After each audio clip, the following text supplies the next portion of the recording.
Sa laing balita, tabos Kapitolyo 2026 bigita na og mukabats 9.6 million pesos nga halin. Reports Grigi Magdadaro. Live report.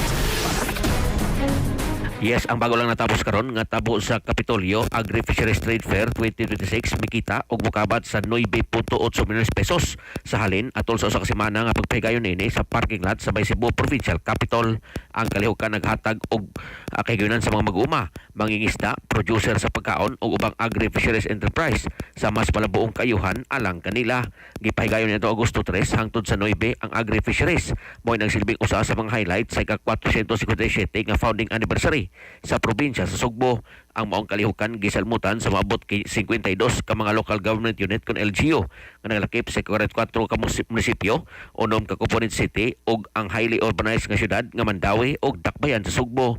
Mautsab sa 16 ka mga private exhibitor ang nisalmot sa trade fair nga mosumada sa kitibukan og 68 ka mga exhibitor.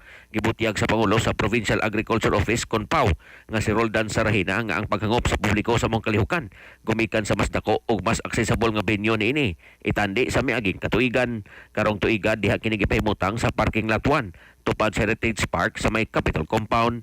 Hinuon ang pinakadako nga hinungdan usab niini matod ni Sarahina mo ang kabarato sa mga paliton ug di kalidad nga produkto, pagpakita sa kabunda nga agri-fishery nga mga produkto sa Sugbo. Lakip na ang nabantog nga mga lokal nga mga putahe.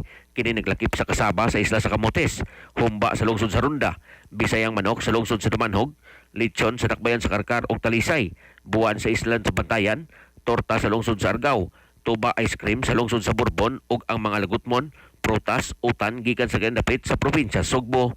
Ang mga exhibitor sa LGU nikita usab og kapin sa 7 milyon pesos sa kitibuk ang halin. Din 30 ka LGU ang nakatala og 6-digit nga kita. Ang mga pribado exhibitor nakita usab og maabot sa 2.8 milyones pesos. Sa mga LGU ang lungsod sa Iloan mo'y adunay pinakadako og kita sa usa ka semanang trade fair nga mokabat ngadto sa 442,569 pesos. Gisungdan sa lungsod sa Tudela nga nakita og 327,141 pesos. Argao nga nakita og 281 og 45 pesos. Lungsod sa Santa Fe sa isla sa Bantayan nga nakita og 263 380,000 og ang lungsod sa Cordoba nga nakita og 260 175,000. Gipahibaw ni Sarahina nga ang Provincial Agriculture Office gihagit karon ni Governor Pamela Pambre 4 sa pagpangandam og mas dako og nindot nga trade fair sa maabot Pasko sa Kapitolyo sa buwan sa Disyembre.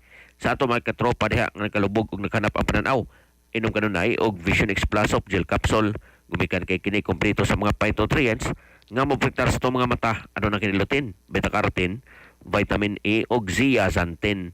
Alang sa Pilipino para sa Pilipinas, kanyang katropa Gregi Magdaro, XFM News. XFM report. Cellphone Plus Gold, mapalit sa mga butika sa inyong lugar.